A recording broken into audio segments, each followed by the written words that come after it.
habíamos visto ayer, habíamos iniciado el estudio del equilibrio químico y habíamos dicho que las reacciones reversibles son aquellas reacciones en las cuales se puede llegar a alcanzar un estado de equilibrio químico dinámico cuando las velocidades de las reacciones directas e inversas se igualan y que además en este estado de equilibrio se puede expresar una relación entre las concentraciones de los reactivos y los productos a través de un valor numérico denominado constante de equilibrio. Esa constante de equilibrio en términos de concentraciones molares se denomina K sub C, pero también es posible relacionar las concentraciones molares con las presiones en el estado de equilibrio a través de otra constante de equilibrio denominada K sub P, constante de equilibrio en términos de presiones parciales. Además dijimos que las reacciones reversibles son aquellas en las cuales los reactivos generan productos y los productos reaccionan entre sí para volver a generar reactivos. Entonces ahora vamos a ver un ejemplo a continuación en donde vamos a utilizar estas constantes de equilibrio. Supongamos que tenemos el siguiente enunciado. Fíjense, les dice la siguiente reacción, en donde tenemos dióxido de azufre con oxígeno molecular gaseoso, produce trióxido de azufre gaseoso. Y el enunciado del problema dice lo siguiente: en el estado de equilibrio a 27 grados centígrados contiene 0,016 mol, una concentración 0,016 molar de trióxido de azufre, una concentración 0,056 molar de dióxido y una concentración 0,0021 molar de oxígeno molecular. Calcule, en el inciso A nos piden que calculemos K sub C y en el inciso B el valor numérico de K sub P. Primero que nada, ustedes para resolver los ejercicios de acá en adelante tienen que fijarse que la reacción química esté igualada. Si no está igualada, es lo primero que tienen que hacer, igualarla. Luego de igualarla o balancearla, recién pueden comenzar a resolver el ejercicio. Leemos el enunciado del problema. Tenemos la reacción balanceada. Tenemos 2 átomos de azufre en los reactivos, 2 átomos de azufre en los productos, y ahora contamos los oxígenos. 2, recuerden que el coeficiente estequiométrico 2 multiplica a cada atomicidad de los elementos en sus fórmulas químicas, entonces decimos 2 por 2, 4 oxígenos, más 2 oxígenos que se encuentran en el oxígeno molecular serían 6. Y 2 por 3 oxígenos del trióxido de azufre también son 6 oxígenos. O sea que la ecuación está balanceada. ¿Cómo se lee esta ecuación química? Nosotros decimos 2 moles de dióxido de azufre gaseoso reaccionan con 1 mol de oxígeno molecular y producen 2 moles de trióxido de azufre gaseoso. Recuerden que el coeficiente estequiométrico 1 no se coloca, pero está, ¿sí? Está delante de cada una de las sustancias en donde ustedes no ven un número concreto. Ahora, ¿cómo se determina el valor de K sub C? Para determinar el valor de K sub C, lo que hay que hacer es utilizar las concentraciones de reactivos y de productos en el equilibrio químico. Entonces, nosotros ya tenemos los datos en el estado de equilibrio, los datos de concentraciones molares de cada una de las especies que intervienen en esta reacción. Por lo tanto, ¿qué es lo que vamos a hacer ahora? Lo que nosotros tenemos que hacer ahora Recording in progress. es reemplazando todas estas concentraciones, ¿sí? Pero recordemos bien cuál es la expresión del K sub C. Nosotros sabemos que la constante de equilibrio en términos de concentraciones molares es igual al producto de las concentraciones molares de los productos elevados a sus coeficientes estequiométricos dividido la concentración molar de los reactivos elevados a sus coeficientes estequiométricos. Entonces, para esta reacción en particular, la expresión de la constante K sub C será igual a la concentración molar del trióxido de azufre elevado al cuadrado dividido el producto de las concentraciones de los dos reactivos, dividido el producto de la concentración molar de dióxido de azufre elevado al cuadrado por la concentración molar del oxígeno molecular. ¿Estamos? Eso no se tienen que olvidar. Recuerden además que cuando colocamos el nombre de una sustancia entre corchetes, estamos haciendo referencia a sus concentraciones molares. Entonces, ¿cómo nos queda el K sub C? El K sub C va a ser igual a la concentración molar de trióxido al cuadrado, y la concentración molar de trióxido es 0,016, entonces ponemos 0,016 al cuadrado, dividido la concentración molar de dióxido, que es 0,0056, entonces ponemos 0,056 al cuadrado, por 0,0021, que es la concentración molar del oxígeno.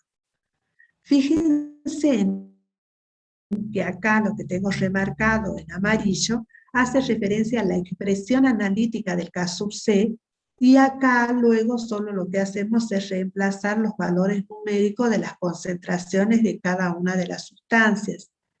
Resolvemos este cálculo numérico y obtenemos su valor de K sub C igual a 3.888. Fíjense en de sencillo que son los ejercicios, digamos, de equilibrio químico. Lo que tienen que recordar bien es cómo se expresa analíticamente el valor de K sub C. En el inciso B nos piden calcular el valor de la constante de equilibrio en términos de presiones parciales. Para eso, lo que podemos hacer es utilizar la última relación matemática que deducimos ayer. Kp es igual a K sub C por R por T a la delta de N. ¿Qué datos tenemos en el problema para poder aplicar esta ecuación matemática? Tenemos el valor de K sub C, que lo hemos calculado en el inciso A. Ahora, ¿quién es R? Díganme ustedes, ¿cómo se llama esa R?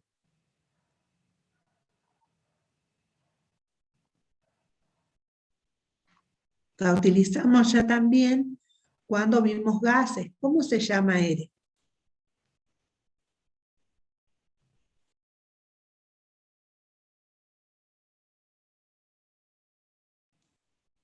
¿No se acuerdan? Profe, era 0,082, ¿puede ser? Sí, pero ¿cómo se llama? Constante universal de gases ideales, no se olviden. R se llama constante universal de gases ideales, y como dijo su compañera, tiene un valor numérico de 0,082 atmósferas por litro sobre Kelvin por mol, ¿sí? Tiene varias unidades, fíjense. ¿Y T quién es?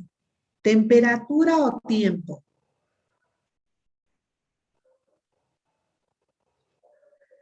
Temperatura. Temperatura, porque esta deducción surge de considerar la ecuación general de gases ideales. Y la ecuación general de gases ideales utiliza las variables presión, volumen, número de moles y temperatura. Y además, la T mayúscula, ¿qué nos está indicando? ¿La temperatura en qué unidad?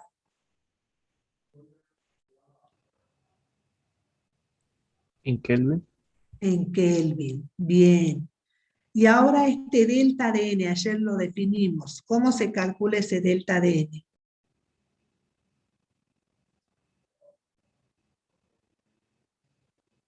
¿A partir de dónde obtenemos este valor de delta de N? ¿Es una constante o hay que calcularlo? ¿Cómo, profe? Hay que Este, calcularla, profe. muy bien, este delta de N hay que calcularlo. Y para calcularlo hay que hacer uso de ¿qué? De los coeficientes estequiométricos de la reacción balanceada. Recuerden que el delta de N es igual a la sumatoria de los coeficientes estequiométricos de los productos en estado gaseoso menos la sumatoria de los coeficientes estequiométricos de los reactivos en el estado gaseoso, ¿sí? Tienen que sumarlo y restarlo. O sea, se suman los coeficientes de los productos, se suman los coeficientes estequiométricos de los reactivos y ahí se realiza la resta entre ellos. Entonces, para poder calcular el Kp, nosotros necesitamos calcular cuál es la temperatura en Kelvin y cuál es el valor del delta de N. Para esta reacción en particular, fíjense, ¿cuál es el coeficiente estequiométrico del producto? 2, por eso acá lo remarqué en verde. ¿Cuáles son los coeficientes estequiométricos de los reactivos? 2 para el dióxido de azufre y 1 para el oxígeno. Por eso puse acá 2 más 1. Y hay que hacer esta diferencia entre el coeficiente estequiométrico del producto y la suma de los coeficientes estequiométricos de los reactivos. Entonces nos quedaría 2 menos 3 y esto nos queda igual a menos 1. O sea que para esta reacción en particular, el delta de N, la diferencia entre el número de moles estequiométricos de productos y reactivos, es menos 1. ¿Y la temperatura en Kelvin cómo hacemos para calcularla? Sabemos que la temperatura a la que está trabajando el sistema es a 27 grados centígrados, entonces ponemos temperatura igual a 27 más 273,15 que nos da 300,15 Kelvin. Una vez que ya tenemos la temperatura y tenemos el delta de N, ahora ya lo que podemos hacer es reemplazar en la fórmula matemática del Kp y nos quedaría lo siguiente. Kp igual a K sub C, que es 3.888, por, y entre paréntesis coloco el producto de R por T y no le colocamos unidades. Sería 0,082 por 300,15. Este producto tiene que estar elevado al delta de N, que es menos 1. Entonces ahora obtenemos el valor numérico del K sub P. ¿Entienden? Fíjense en que los cálculos no son complicados, así que tienen que leer atentamente los datos para poder ir resolviendo. Y recuerden que el delta de N depende de la reacción que estamos analizando y que para calcular el delta de N solo consideramos los productos y los reactivos gaseosos. ¿Alguna pregunta aquí?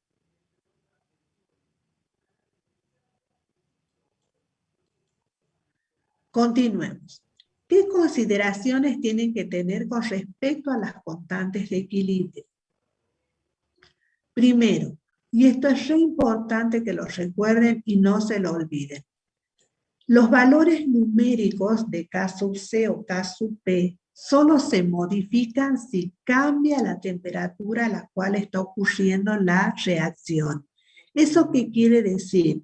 Que si nosotros tenemos una reacción química en equilibrio y modificamos la presión o modificamos las concentraciones de reactivos o de productos, el valor numérico de la constante de equilibrio no se va a modificar. Solo se va a modificar el valor de la constante si se modifica la temperatura a la cual está ocurriendo la reacción química. ¿Qué otra consideración es importante? Las sustancias sólidas o líquidas no se incluyen en las expresiones del K sub C o del K sub P. Recuerden eso. Si uno de los reactivos o productos se encuentra en estado sólido o en estado líquido, no intervienen en la expresión de la constante, o sea que no nos interesa la concentración, la cantidad que haya de estas sustancias en el sistema, porque no va a afectar el valor de la constante de equilibrio. Entonces, miren este ejemplo. Nosotros tenemos esta reacción, ¿sí? La reacción entre carbono y oxígeno molecular, carbono sólido y oxígeno molecular, que conduce a la formación de monóxido de carbono gaseoso. Ahora, de acuerdo a lo que recién mencionamos, cuando hay reactivos o productos en estado gaseoso o líquido, no intervienen en el valor de la constante. Y fíjense, la expresión analítica de la constante de equilibrio caso C sería concentración molar del monóxido de carbono al cuadrado dividido la concentración molar del oxígeno. Porque este reactivo no interviene, porque ¿en qué estado se encuentra? Sólido. De la misma manera ocurre con el caso P. El caso P va a ser igual a la presión parcial del monóxido de carbono al cuadrado sobre la presión parcial del oxígeno molecular. ¿Vamos? No intervienen los sólidos ni los líquidos. Si ustedes tienen un reactivo o un producto sólido o líquido, esa sustancia no interviene en la expresión de la constante. Ahora, para que repasemos lo que vimos ayer, ¿esta reacción será redox o no redox? ¿Qué les parece? Redox. Bien, ¿cómo hacemos para darnos cuenta? ¿Qué tendríamos que poner? Los números de oxidación de cada uno de los elementos. Carbono, sustancia pura simple, ¿qué número de oxidación le corresponde? 0. 0. Muy bien. Oxígeno molecular, sustancia pura simple, ¿qué número de oxidación le corresponde? 0. 0. Vamos a los productos. Monóxido de carbono. Oxígeno, ¿qué número de oxidación va a tener? -2. Muy bien, -2. ¿Y el carbono qué número de oxidación va a tener? +2. +2. Muy bien. +2. Entonces ahora ustedes pueden decir quién se oxida y quién se reduce, ¿sí? Fíjense, ¿qué elemento aumentó su número de oxidación? El oxígeno. ¿Quién aumentó? El carbono. El carbono pasa de 0 a +2. Acá yo pongo, aumenta el número de oxidación. ¿Eso qué quiere decir? Que el carbono se oxida. ¿Estamos?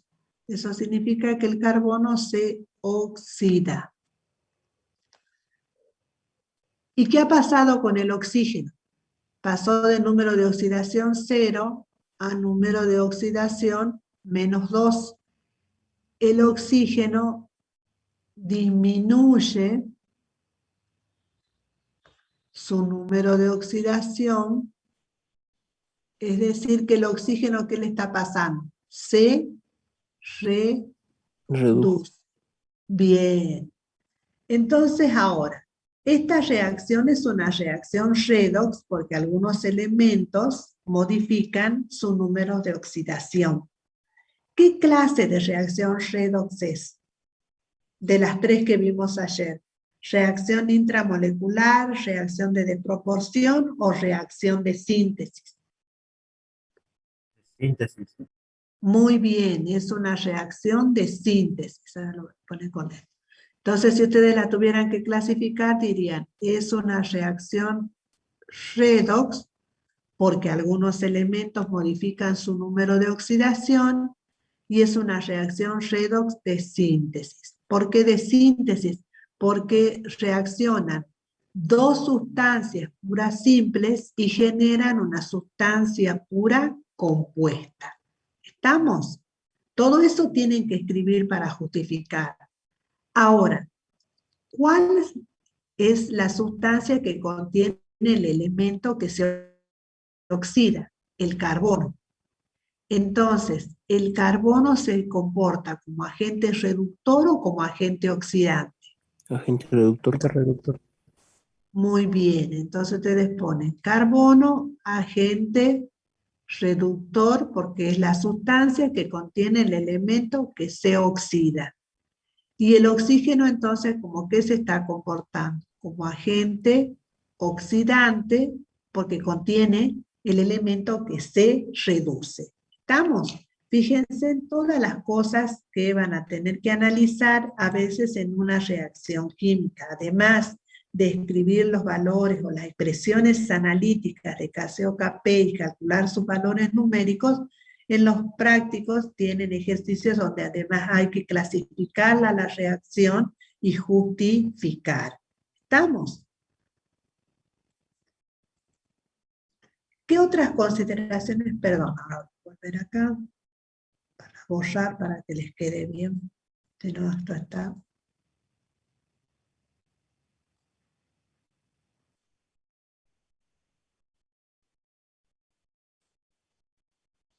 ¿Qué otras consideraciones tienen que tener con las constantes de equilibrio? Tienen que recordar que a una misma temperatura, cuanto mayor sea el valor de Kc o K sub P de una reacción química, eso que indica que esa reacción tiene mayor tendencia a generar productos. Otra consideración que tienen que tener en cuenta es que el valor de K sub C o K sub P de la reacción inversa es la inversa matemática de las constantes de equilibrio de la reacción directa. ¿Sí? Entonces, ahora veamos otro ejemplo. Si nosotros tenemos esta ecuación química genérica donde reacciona un B gaseoso, un reactivo B gaseoso con un reactivo A2 gaseoso, para generar un producto A2B gaseoso, si a nosotros en esa reacción nos dicen que el valor numérico de K sub C es igual a 5, ese K sub C corresponde a la reacción directa, o sea, cuando los reactivos B y A generan A2B. Para calcular el K sub C de la reacción inversa, es decir, cuando parta de los productos y llegue a los reactivos, el valor numérico de la constante de equilibrio de la reacción inversa va a ser este valor de la constante de la reacción directa elevado a la menos 1. Es la inversa matemática. Es decir, que en este ejemplo, el K sub C de la reacción inversa es igual a 1/5. ¿Estamos? Es simplemente un cálculo sencillo. Entonces, ahora continuemos. Ahora lo que tenemos que ver es lo siguiente. Tenemos que ver cuál es la relación que existe entre las constantes de equilibrio y la temperatura. Recuerden que habíamos dicho que el valor numérico de la constante de equilibrio solo se modifica si se modifica la temperatura. Entonces veamos lo que sigue a continuación. Para poder establecer la relación entre la constante de equilibrio y la temperatura, es necesario considerar un nuevo concepto que ya lo habíamos mencionado cuando vimos el proceso de disolución, pero ahora lo vamos a profundizar un poco más. El concepto que ahora necesitamos aprender es el concepto de cambio de entalpía, que se representa como delta de H. Habíamos visto algo parecido a cambio de entalpía al comienzo del dictado de la asignatura cuando hablamos de entropía. Nosotros decíamos que entropía es una medida de la tendencia al desorden. Entalpía no se relaciona con el desorden, sino con el calor absorbido liberado por un sistema a presión constante. Entonces, ¿cuál es la definición de cambio de entalpía? Cambio de entalpía es el calor absorbido liberado por una reacción química a presión constante. Es decir, cuando se trabaja en condiciones de tales que la reacción ocurre cuando la presión del sistema permanece constante. Si el cambio de entalpía de una reacción es mayor a 0, nosotros decimos que la reacción absorbe calor para que ocurra, o sea, necesita que se la caliente.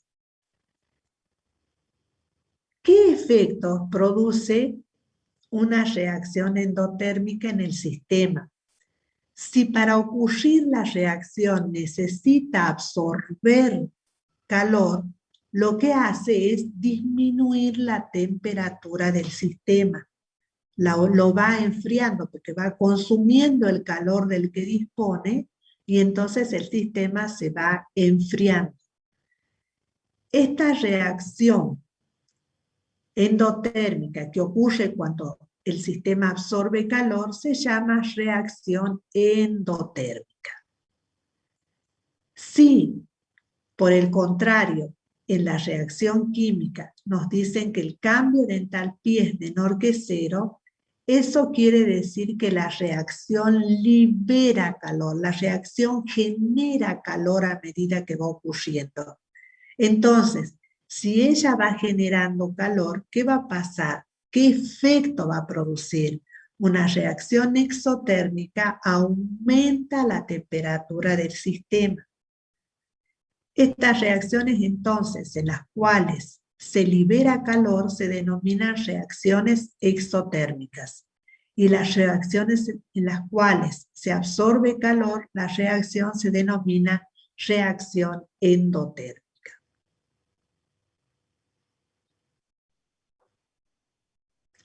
Miren bien cuál es el efecto que produce cada una de las reacciones. Una reacción endotérmica, como necesita absorber calor para ocurrir, consume el calor que hay, por lo tanto, lo enfría el sistema, disminuye la temperatura del sistema.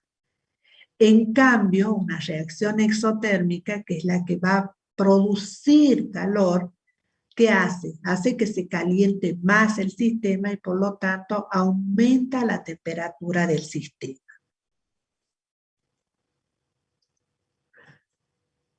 Hasta ayer nosotros habíamos visto el concepto de ecuación química, pero ahora también introducimos el concepto de ecuación termoquímica.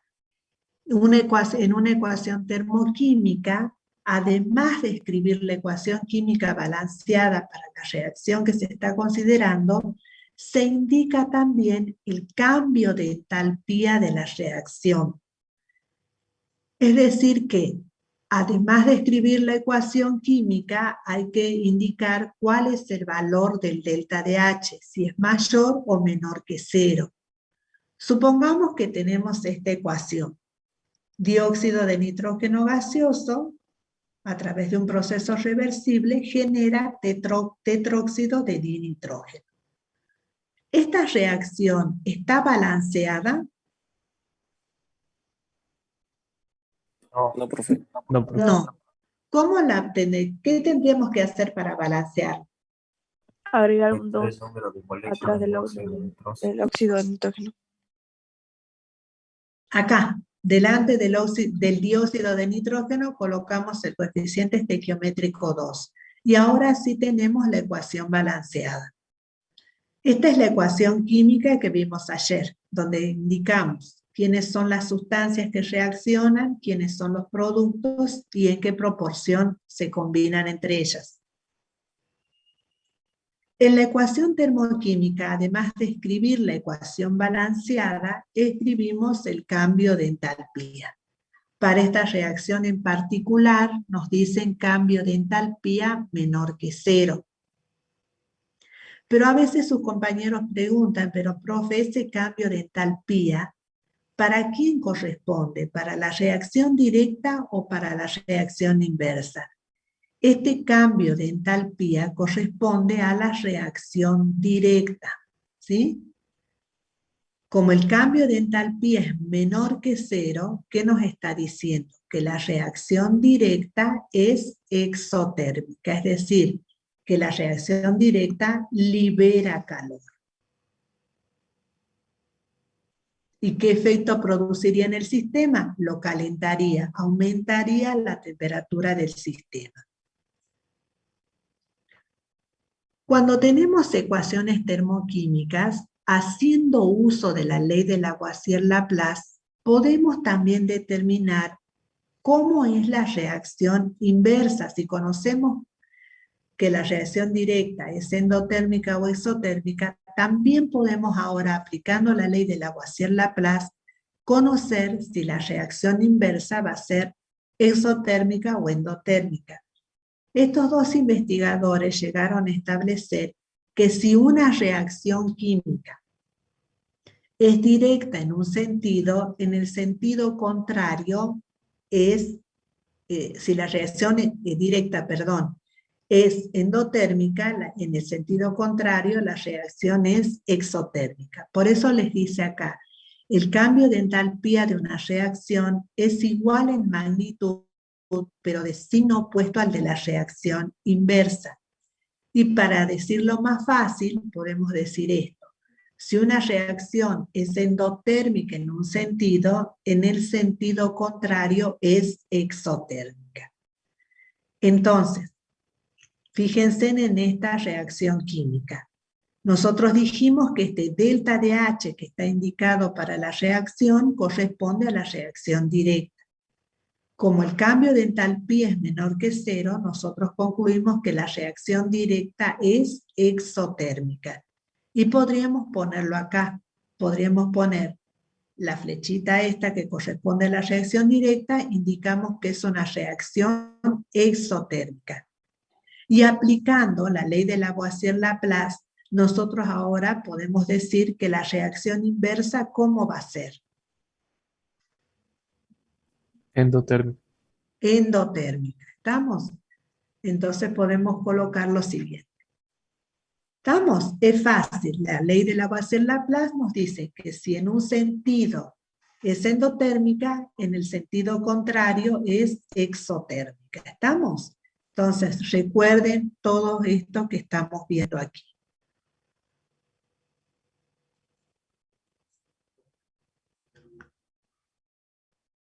De nuevo volvemos a recordar esto. El valor numérico de K sub C o K sub P varía solo si varía la temperatura. Por lo tanto, nosotros podemos establecer ciertas propiedades que nos van a permitir determinar si una reacción va a ser endotérmica o exotérmica, analizando cómo varía el K sub C con la temperatura. Fíjense, si el valor numérico de K sub C o K sub P varía de manera directamente proporcional con la temperatura, nosotros vamos a decir que la reacción es endotérmica. ¿Qué quiere decir que varíe de manera directamente proporcional? Quiere decir que si aumenta la presión, aumenta la temperatura, aumenta la constante. Si disminuye la temperatura, disminuye la constante. ¿Esto qué quiere decir que sea directamente proporcional? Quiere decir que si aumenta la temperatura, también aumenta la constante de equilibrio, Kc o Kp. Y si disminuye la temperatura, también disminuye el valor numérico de K sub C o K sub P. ¿Estamos? Por otra parte, si ocurre otra cosa, si el valor numérico de K sub C o K sub P varía de manera inversamente proporcional con la temperatura, la reacción es exotérmica. Entonces acá, ¿nosotros qué decimos? ¿Eso qué quiere decir? Que sean inversamente proporcional quiere decir que van en diferentes sentidos la temperatura y la constante de equilibrio. Si aumenta la temperatura, la constante de equilibrio disminuye. Y si disminuye la temperatura, entonces la constante de equilibrio aumenta. Este tipo de ejercicios tienen para analizar en el práctico, donde tienen datos de constantes de equilibrio de unas determinadas reacciones químicas a diferentes temperaturas. Y a partir de esos datos, ustedes tienen que concluir si la reacción es endotérmica o si es exotérmica. ¿Estamos?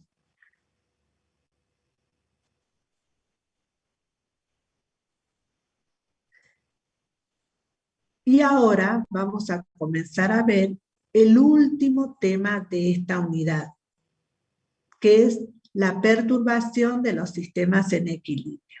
Antes de eso vamos a borrar.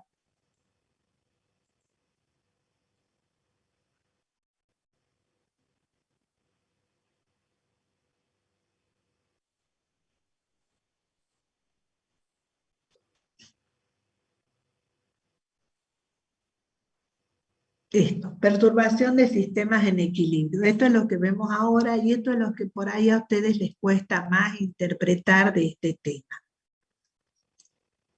Nosotros dijimos que los sistemas, las reacciones químicas que estamos analizando, llegan a un estado de equilibrio dinámico cuando las velocidades de las reacciones directas e inversas se igualan, y que en ese estado de equilibrio las concentraciones de reactivos y de productos permanecen constantes en el tiempo, razón por la cual es posible establecer una relación numérica entre estas concentraciones en equilibrio a través de las constantes de equilibrio K sub C, pero que también podemos obtener una relación utilizando las presiones parciales de reactivos y de productos en el equilibrio.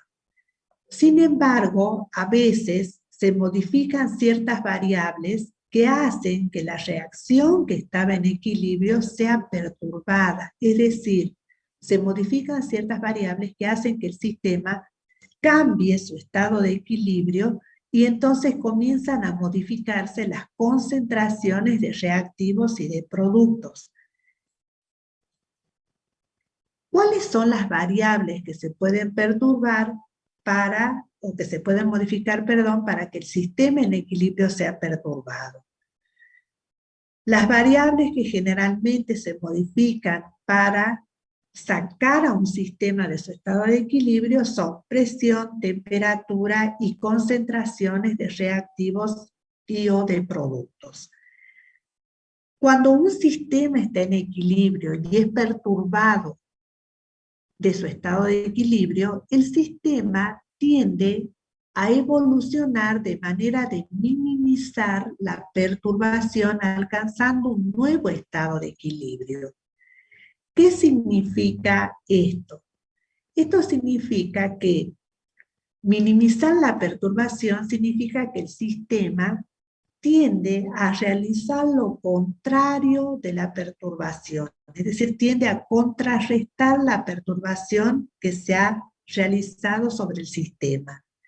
Y vuelve, entonces el sistema reacciona, digamos, entre comillas, de manera de volver a un nuevo estado de equilibrio, y para reaccionar, él tiene que contrarrestar la perturbación ejercida. Entonces, ¿cómo minimiza la perturbación del sistema? Favoreciendo la reacción directa o la reacción inversa que contrarreste la perturbación. ¿Sí? Entonces, fíjense en lo que dice el principio de Le Chatelier-Brown. Cuando un sistema en equilibrio es perturbado, el sistema evoluciona de modo de minimizar dicha perturbación, alcanzando un nuevo estado de equilibrio. ¿Qué es lo que tiene que hacer el sistema para minimizar la perturbación? Tiene que hacer lo contrario a la perturbación. ¿Y cómo contrarresta la perturbación? Favoreciendo la reacción directa o inversa, favoreciendo que ocurra cualquiera de las dos reacciones que produzca esta disminución de la perturbación. ¿Cuáles son los factores que pueden perturbar el estado de equilibrio? Los factores que pueden perturbar el estado de equilibrio de un sistema son modificación en las concentraciones de reactivos o productos, modificación en la presión externa y modificación en la temperatura. Supongamos que un sistema se encuentre en equilibrio. Voy a la pizarra.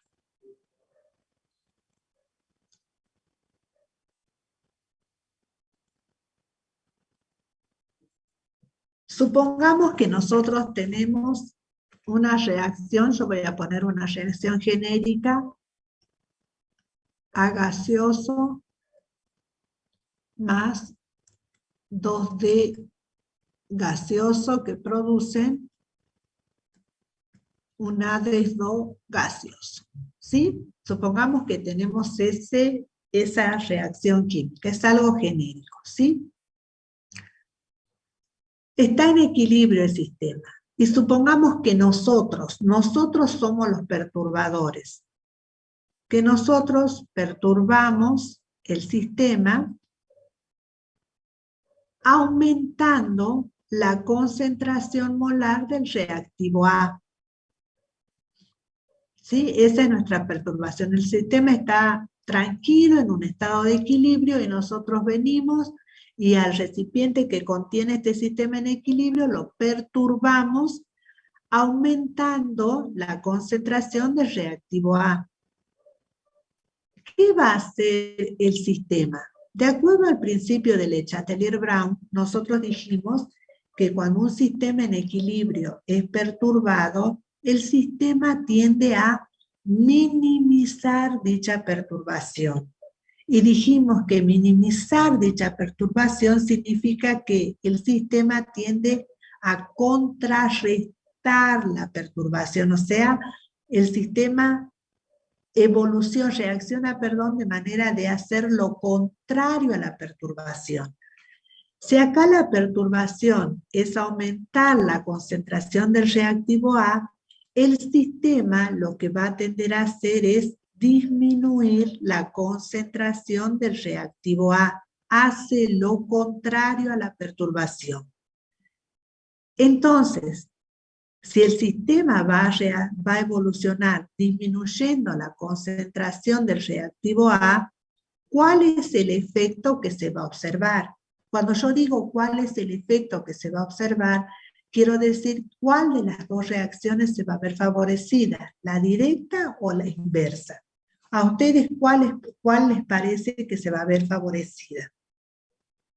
¿Qué va a hacer el sistema? Va a hacer que, para disminuir la cantidad de A, va a hacer que ocurra la reacción inversa o la reacción directa.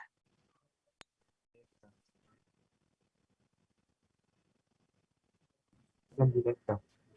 La reacción directa, dice su compañero. ¿Están de acuerdo?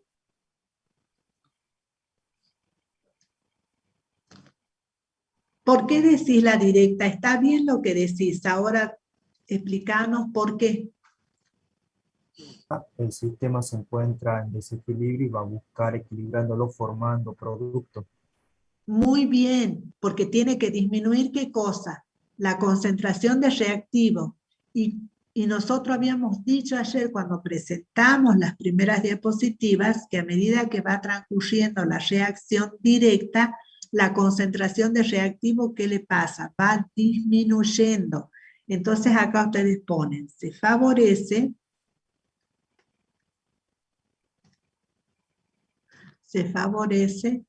la reacción directa, porque es la reacción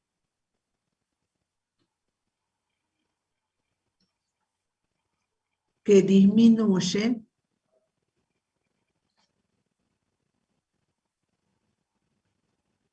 la concentración de A. ¿sí? Porque se va consumiendo la concentración de reactivo. ¿Estamos?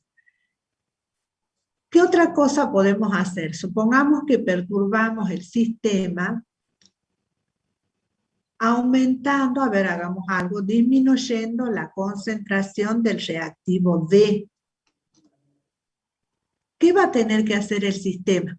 El efecto contrario. ¿Qué sería? Si nosotros los perturbadores, disminuimos la concentración de D, ¿qué tiene que hacer la reacción?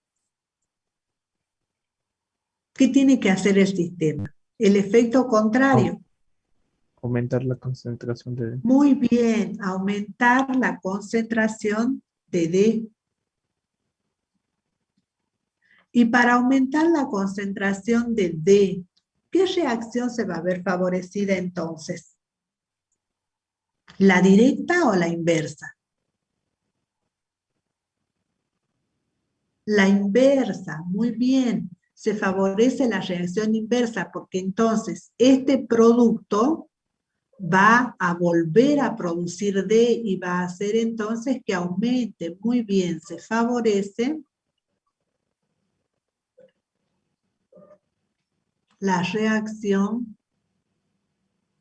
inversa. Porque es la reacción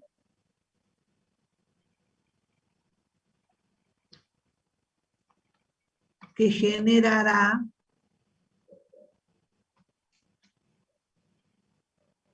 el producto del reactivo, perdón, el reactivo D. ¿Estamos? Ven que es sencillo, tienen que acordarse de esto.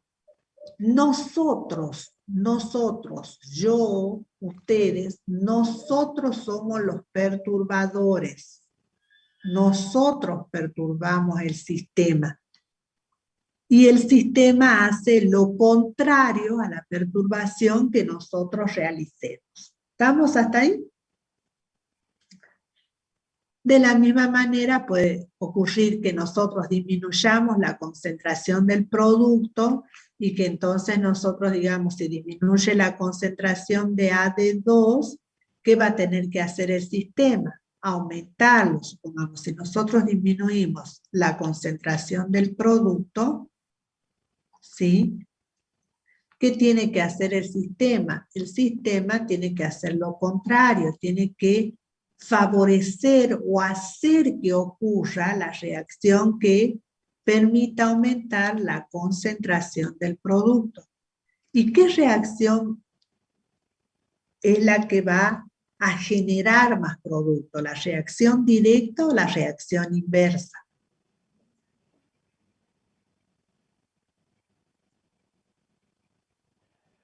Si ocurre la reacción directa, ¿quiénes se van consumiendo? ¿Los reactivos o los productos?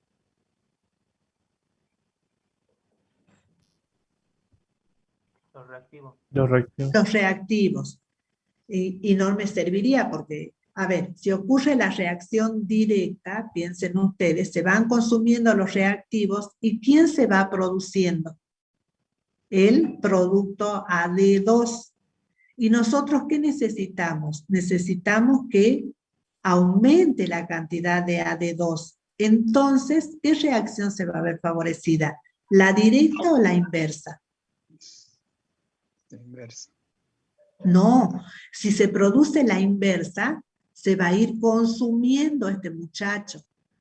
Cuando ocurre la reacción inversa, el producto vuelve a generar el reactivo y entonces AD2, el producto se va consumiendo y nosotros necesitamos que se forme más producto. Entonces, ¿qué reacción se va a ver favorecida? Se va a ver favorecida la reacción directa. ¿Por qué? Porque se van a consumir los reactivos y se va a formar de nuevo AD2, se va a formar el producto. Entonces, en este caso, diríamos que se favorece la reacción directa, porque es la reacción que genera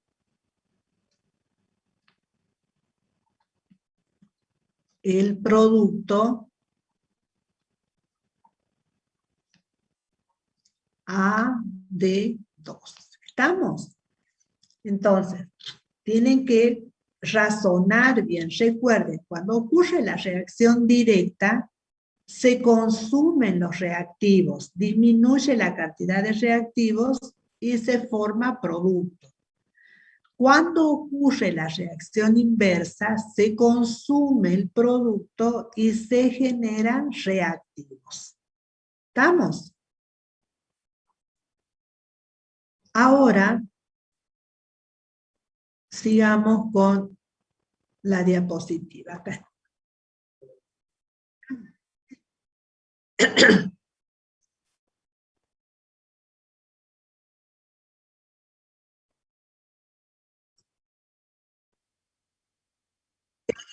Suponte, si aumentáramos la concentración de D, el sistema tiene que disminuirlo. Para disminuir la concentración de D, se va a favorecer la reacción directa, porque es la que va a consumir el reactivo D. Si la perturbación hubiera sido, disminuyo la concentración de D, el sistema que tiene que hacer, aumentarlo. Entonces, ¿qué reacción se va a ver favorecida?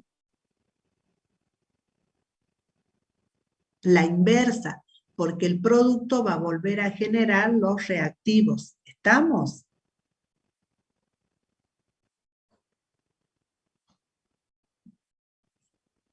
Sí, a ver, veamos, no vaya a ser que...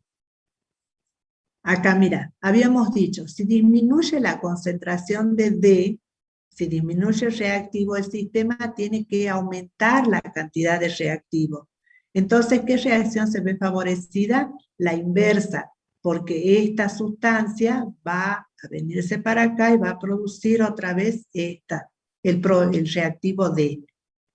Si aumentara la cantidad de D, el sistema tiene que disminuirlo, y para disminuirlo tiene que ocurrir la reacción directa, porque ahí se va a consumir el reactivo D.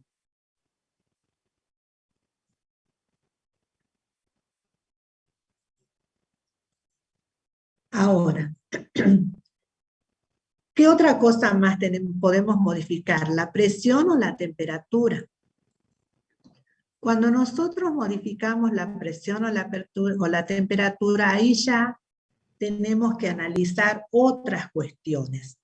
Cuando se modifica la presión externa, lo que hay que considerar para predecir qué reacción se va a ver favorecida posterior a la perturbación, para minimizar la perturbación, cuando modificamos la presión, lo que tenemos que analizar es el número de moles estequiométricos de las sustancias gaseosas. Por lo tanto, acá hay que tener bien balanceada la ecuación. Y cuando analicemos el efecto de la perturbación, si modificamos la temperatura, lo que tenemos que analizar es el calor de la reacción. Es decir, el cambio de entalpía. Fíjense en que esto lo tienen ustedes en sus diapositivas. No vayan a mezclar, no vayan a querer analizar el cambio de entalpía cuando se perturba un sistema modificando la presión, o no vayan a querer analizar hacia dónde evoluciona el sistema considerando el número de moles estequiométricos gaseosos cuando se modifica la temperatura. Acá está bien clarito. Si se perturba el sistema modificando la presión externa, nosotros tenemos que analizar mirando el número de moles estequiométricos que de cada uno de los reactivos y los productos en la reacción química. En cambio, si se perturba el sistema modificando la temperatura, lo que tenemos que hacer es analizar el calor de la reacción, o sea, analizar si la reacción es endotérmica o exotérmica. Entonces, supongamos ¿Qué pasa cuando afectamos un sistema modificando la presión? Supongamos que perturbamos el sistema disminuyendo la presión, que nosotros perturbamos disminuyendo la presión. ¿Qué tiene que hacer el sistema? Lo contrario. Entonces, ¿qué tendría que hacer? Díganme ustedes. Aumentar la presión externa. Aumentar la presión. El sistema tiene que aumentar la presión. Entonces, acá vamos a volver a utilizar lo que ya vimos de gases ideales. Nosotros sabemos que la presión es directamente proporcional al volumen a través de la ecuación general de gases ideales. Entonces, miren, yo voy a escribir acá. Nosotros sabemos, por la ecuación general de gases ideales, que la presión por el volumen es igual al número de moles por R y por T. ¿Sí? Ahora, si trabajamos a volumen y temperatura constantes, nos quedaría que la presión es directamente proporcional al número de moles estequiométricos gaseosos. ¿Sí o no? Porque al ser constantes, esto y esto es como que serían un número constante que no se modificaría, y R también es una constante universal que no cambia su valor numérico. Por lo tanto, la presión nos queda directamente proporcional al número de moles estequiométricos gaseosos. Entonces, ustedes razonen. Si el sistema tiene que aumentar la presión, para aumentar la presión, ¿qué tiene que aumentar? El número de moles, porque son directamente proporcionales. Entonces, para aumentar la presión, el sistema tiene que hacer que ocurra aquella reacción química que produce un aumento en el número de moles estequiométricos. Entonces, nosotros teniendo la ecuación balanceada, vamos a mirar cuántos moles estequiométricos gaseosos hay en reactivos y en productos. Y a partir de ahí vamos a deducir entonces hacia qué lado va a evolucionar el sistema. Es decir, ahí vamos a deducir si se ve favorecida la reacción directa o se ve favorecida la reacción inversa. Fíjense en acá, presión es directamente proporcional al número de moles. ¿Eso qué quiere decir? Si aumenta el número de moles, aumenta la presión. Si disminuye el número de moles, disminuye la presión. Entonces nosotros lo que tenemos que hacer acá es analizar, como decía al comienzo de la diapositiva anterior, tenemos que ver cuál reacción va a generar más o menos números de moles estequiométricos gaseosos. Entonces, vamos a otra diapositiva, vamos a compartir la pizarra ahora, cosa que podamos hacer ese análisis. Vamos a borrar todo. Y vamos a hacer el análisis, analizando ahora la presión.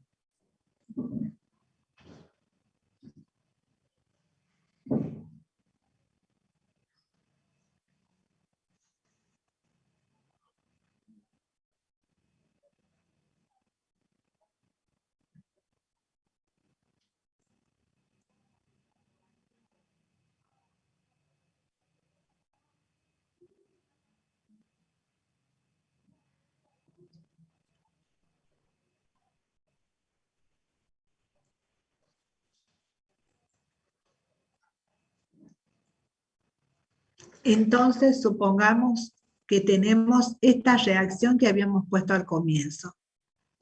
Dióxido de nitrógeno.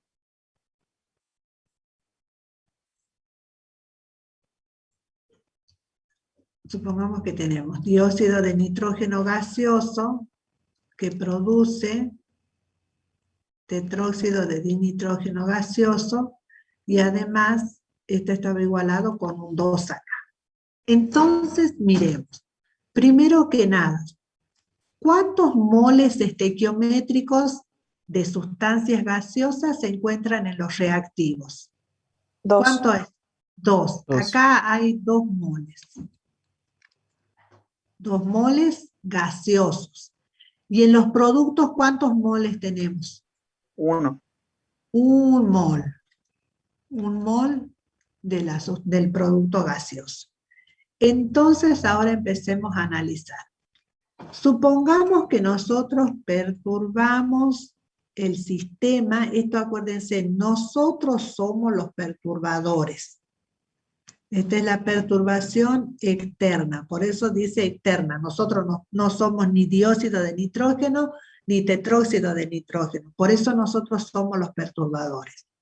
Supongamos que el sistema está en equilibrio y lo perturbamos aumentando la presión. Entonces, ¿qué tiene que hacer la reacción? ¿Qué tiene que hacer el sistema? El sistema tiene que hacer lo contrario. El sistema tiene que reaccionar de manera de disminuir la presión. Y entonces, dijimos que la presión es directamente proporcional al número de moles, o sea que el sistema, para disminuir la presión, el efecto sería, el sistema para disminuir la presión tiene que favorecer aquella reacción química que genere menor número de moles estequiométricos gaseosos. ¿Por qué es eso? Porque la presión es directamente proporcional al número de moles. Entonces nosotros diríamos, el sistema evoluciona favoreciendo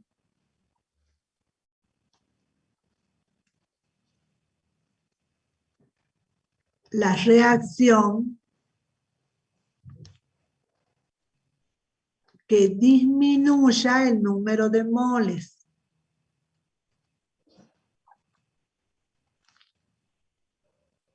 El número de moles, y de nuevo, número de moles estequiométricos gaseosos, ¿sí? Porque la presión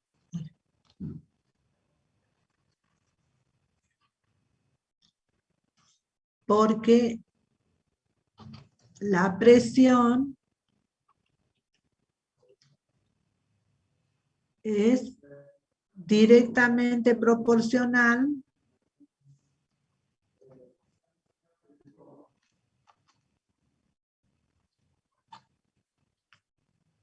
a N, o sea, el número de moles. Y entonces ahora díganme ustedes, en esta reacción, ¿cuál se va a ver favorecida? ¿La reacción directa o la reacción inversa?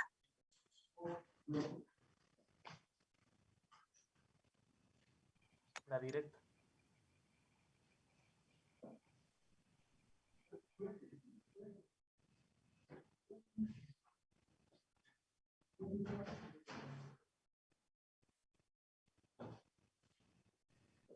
La reacción directa. La reacción directa, dice su compañero, muy bien, se favorece, en este caso, se favorece entonces la reacción directa. ¿Me entienden? Porque si se favoreciera la reacción inversa, se estarían generando mayor número de moles estequiométricos y entonces estaría aumentando la presión. ¿Estamos? Muy bien, este es el análisis que tienen que hacer. Cuando van a analizar el efecto de la presión, recuerden poner bien cuántos moles estequiométricos gaseosos tienen en reactivos y en productos. Entonces miran la perturbación, nosotros perturbamos el sistema aumentando la presión, el sistema tiene que hacer lo contrario, tiene que disminuir la presión de acuerdo al principio de Le Chatelier-Brown. Cuando un sistema en equilibrio es perturbado, el sistema evoluciona de manera de minimizar dicha perturbación. ¿Y qué significa minimizar? Significa contrarrestar, disminuir, hacer el efecto contrario al de la perturbación. En este caso, si la perturbación era aumentar, el sistema tiene que disminuirla. Y para disminuirla, recordando que la presión es directamente proporcional al número de moles estequiométricos gaseosos, el sistema tendrá que evolucionar favoreciendo aquella reacción que disminuya la cantidad de moles en el sistema. Y la que disminuye en este caso el número de moles es la reacción directa. ¿Estamos? Si el efecto sería, si la perturbación, sería disminuir la presión externa, si nosotros disminuimos la presión, ¿qué tiene que hacer el sistema? El sistema tiene que aumentarla. Y entonces, ¿qué reacción se ve favorecida ahí?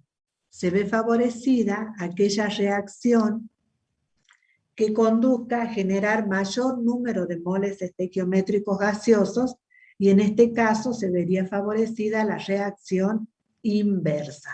¿Van entendiendo?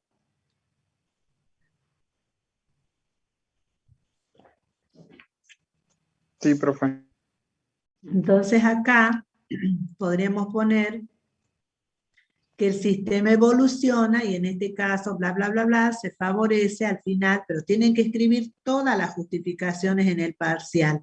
Se favorece, en este caso, la reacción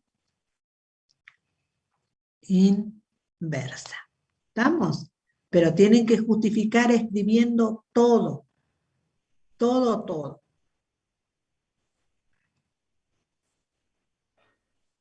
Acá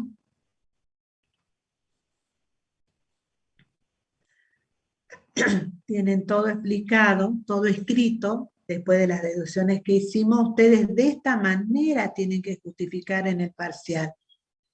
Miren, si la perturbación externa es disminuir la presión, el sistema tiene que hacer el efecto contrario, es decir, aumentarlo.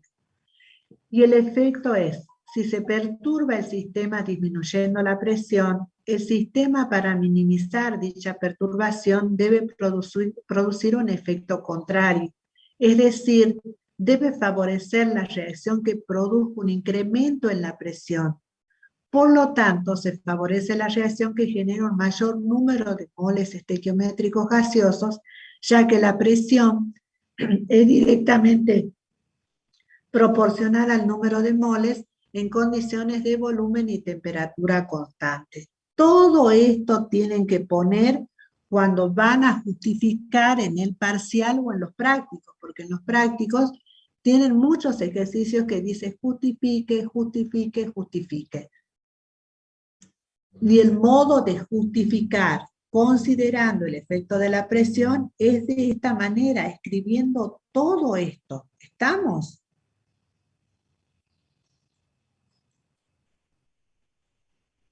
Acá también supongamos que la presión externa es aumentar la presión. El sistema tiende a hacer lo contrario, disminuir la presión. Y entonces, ¿qué va a pasar? El efecto, si se perturba el sistema aumentando la presión, el sistema para minimizar dicha perturbación debe producir un efecto contrario, es decir, debe favorecer la reacción que disminuya la presión. Por lo tanto, se favorece la reacción que genere un menor número de moles estequiométricos gaseosos, ya que la presión es directamente proporcional al número de moles en condiciones de volumen y temperatura constante. ¿Estamos? Todo esto tienen que escribir cuando van a justificar. Veamos el otro efecto, cuando se modifica la temperatura. Aquí, como habíamos visto al comienzo, cuando analizamos la temperatura, acá lo que tenemos que analizar es el cambio de entalpía. Entonces, cuando nosotros analizamos el efecto de la temperatura, lo que tenemos que considerar es si la reacción es endotérmica o exotérmica. Fíjense en acá. Si la perturbación externa es disminuir la temperatura, de acuerdo al principio de Le Chatelier-Brown, el sistema tiene que hacer lo contrario. ¿Qué sería? Aumentar la temperatura. Y entonces, ¿qué reacción se va a ver favorecida?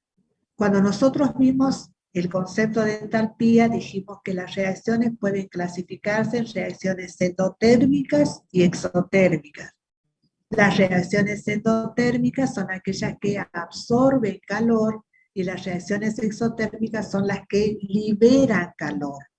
Además dijimos, las reacciones endotérmicas cuando ocurren enfrían el sistema, o sea, disminuyen la temperatura del sistema, mientras que cuando ocurren las reacciones exotérmicas, calientan el sistema, aumentan la temperatura del sistema.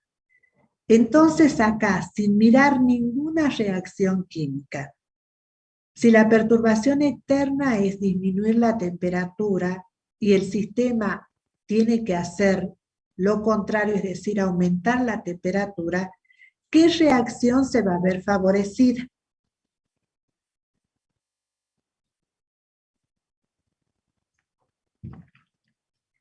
Se va a ver favorecida la reacción exotérmica, porque esa reacción es la que aumenta la temperatura del sistema. Entonces acá tienen que justificar de esta manera. Si se perturba el sistema disminuyendo la temperatura, el sistema, para minimizar dicha perturbación, debe producir un efecto contrario, es decir, debe favorecer la reacción que produzca un aumento en la temperatura y por lo tanto se favorece la reacción exotérmica. De acuerdo a la reacción química que ustedes estén analizando, dirán si es la reacción directa o la reacción inversa. De la misma manera, si se perturba el sistema aumentando la temperatura, el sistema tiene que hacer lo contrario, disminuirla. Y para disminuir la temperatura se tiene que favorecer aquella reacción química que enfríe el sistema, la reacción química que consuma el calor. ¿Y cuál es la reacción que consume calor? La reacción endotérmica.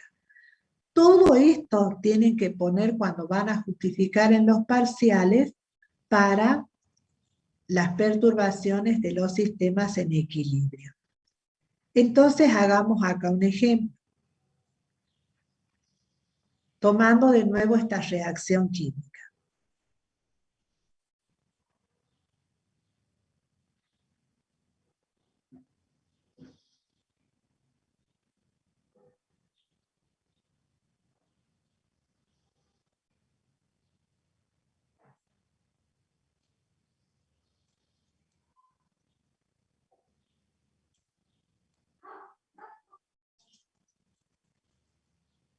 Cuando analizamos la temperatura, recuerden que no nos interesa mirar los moles estequiométricos gaseosos, ¿sí? Eso es solo cuando analizamos el efecto de la presión. Si nosotros analizamos el efecto de la temperatura, lo que nos interesa a nosotros analizar es esto, el delta de H. Y acá ya teníamos que el delta de H es menor que 0, eso entonces nos estaba indicando que la reacción directa es exotérmica y la reacción inversa es lo contrario, la reacción inversa es endotérmica. ¿Sí? Por el principio, por la ley de Lavoisier-Laplace. Entonces, supongamos que a este sistema en equilibrio nosotros los perturbamos aumentando la temperatura. ¿Qué es lo que tiene que hacer el sistema? Lo contrario, tiene que disminuir la temperatura. Entonces, Para disminuir la temperatura, ¿qué reacción se va a ver favorecida? Ustedes tienen que poner acá, si favorece la reacción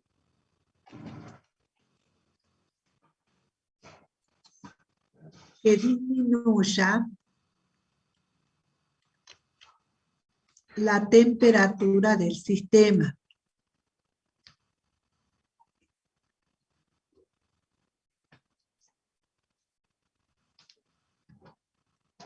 ¿Sí? Que disminuya la temperatura del sistema. Es decir,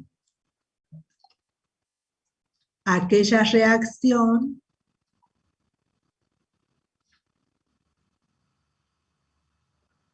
que consuma calor.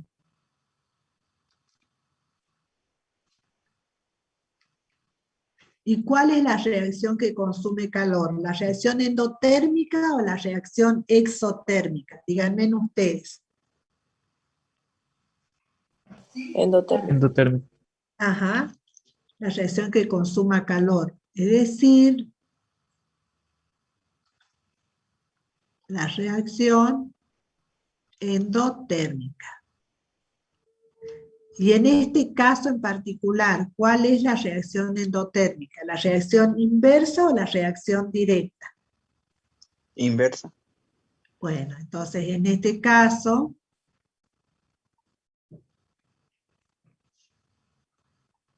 se favorece la reacción inversa. ¿Estamos? Todas estas justificaciones lo que ustedes tienen que poner en los parciales cuando tengan que analizar el efecto de las perturbaciones. ¿Estamos? Y supongamos que tienen el otro, si se perturba el sistema disminuyendo la temperatura, ¿qué tiene que hacer el sistema? El efecto contrario, aumentar la temperatura. Y al aumentar la temperatura, entonces el sistema se favorece la reacción que aumente la temperatura del sistema, es decir, la reacción que genera calor. ¿Cuál es la reacción que genera calor? La reacción exotérmica. Y en este caso en particular, entonces, ¿qué reacción se estaría favoreciendo? La reacción directa. Exacto, la reacción directa. ¿Entienden? Es solo razonar y escribir. Ahora quizás se vean un poco mareados con todas estas cosas, pero ya cuando se sienten a estudiar tranquilos, hagan ustedes sus propios apuntes, así tipos mapas conceptuales, para no entreverar qué variable es la que tienen que analizar en cada una de las perturbaciones, que es lo más complejo, digamos, dentro del tema de equilibrio. ¿Estamos hasta acá? Con esto terminaríamos todos los conceptos de equilibrio químico para resolver el trabajo práctico número 7. Que lo resuelven la próxima semana ya. ¿Estamos de acuerdo? La próxima semana tienen el parcial.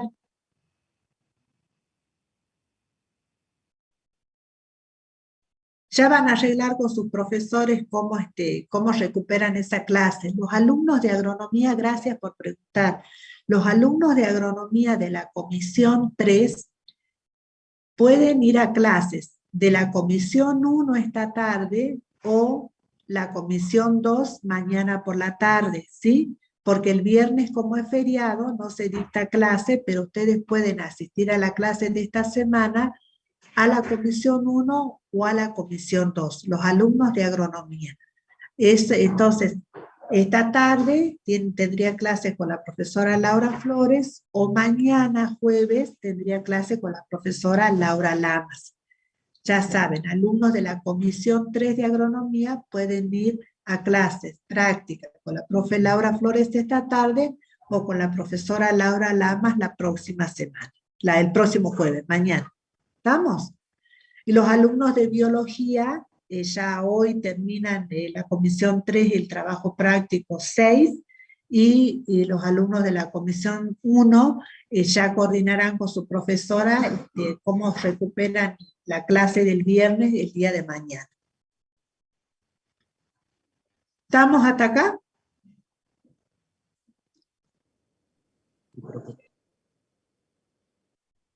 Tendríamos que consultarle a los profesores si tienen alguna disponibilidad horaria para darle una consulta por la tarde, probablemente el martes, ¿sí? Previo al parcial, digamos.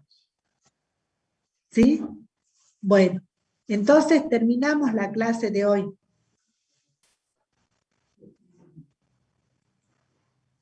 Recording Hasta stopped. luego. Estudien para el parcial.